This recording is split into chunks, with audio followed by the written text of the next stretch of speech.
Huawei Honor. Huawei's been long known in most parts of the world as a budget phone manufacturer. And if the Honor is any indication, as well as the Ascend P1S that was announced last week at CES, it's obvious that it's working hard to change its reputation by introducing higher-end handsets into the global market. The Honor can't be considered a high-end phone, but it certainly has some lofty aspirations to be one. It sports a 1.4 GHz single-core Qualcomm Snapdragon S2 processor. It's the same one that you'll find in the Xperia Arc S, the Lumia 800, and other similar devices. It also offers a half a gig of RAM. We were quite happy with its overall performance, as it had never had any problems slowing down or showing any signs of fatigue. The Honor has a 4-inch FWVGA display, which means it has a resolution of 854 by 480 and a pixel density of roughly 245 ppi. Of course, it can't hold a candle to the 720p displays we are seeing in the market right now on the very high end, but as a mid-range phone, it still exceeds our expectations. Taking a tour around the phone, it's apparent that Huawei was taking a minimalist approach. With the volume rocker on the left, the lock button and 3.5mm headphone jack on the top, nothing on the right, and a micro USB port on the bottom, it doesn't get much more simple in terms of today's smartphone design.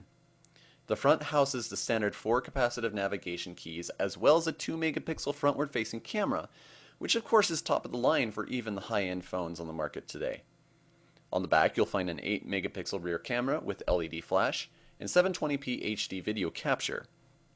Like many budget or mid-range phones, the camera is decent but not stellar, especially for an 8 megapixel shooter. The colors washed out in direct sunlight, though we were pleasantly surprised by the camera's low light performance and its HDR features.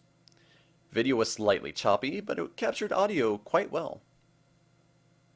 The Honor runs Android 2.3.6 with its own custom user interface on the top. Now, contrary to most proprietary user interfaces, Huawei chooses to go with one that doesn't seem to adversely affect the phone's performance. Nor does it feel like Huawei's trying to fool you into thinking you're not even using the same operating system. Now, don't get us wrong, you're still going to see plenty of Huawei's own UI elements thrown in, but we still see a huge chunk of stock Android elements scattered throughout the phone. In fact, the home screen will allow you to use the stock Android panel, complete with the 3 shortcut buttons on the bottom. The difference here, however, is the fact that you can take the phone and browser icons and customize them to one of 5 different shortcuts, instead of being stuck with them. We also love the lock screen, which offers us the ability to quick jump into the camera, the phone dialer, or the messaging apps. Our only wish here is that we could customize them just like you can on Sense 3.0. If we had to choose any one part of the user interface to get rid of, it would be the transition animation on the browser when you move back and forth between landscape and portrait. The screen acts as if it had to be held to the laws of physics, and sways back and forth a couple times while it waits for the inertia to catch up with it. Overall, the Honor performs well, has a great laundry list of specs for its $350 off-contract price, and is a good step in the right direction for Huawei. Once again, this is Brad with Engadget, and you can check out our full review on Engadget.com.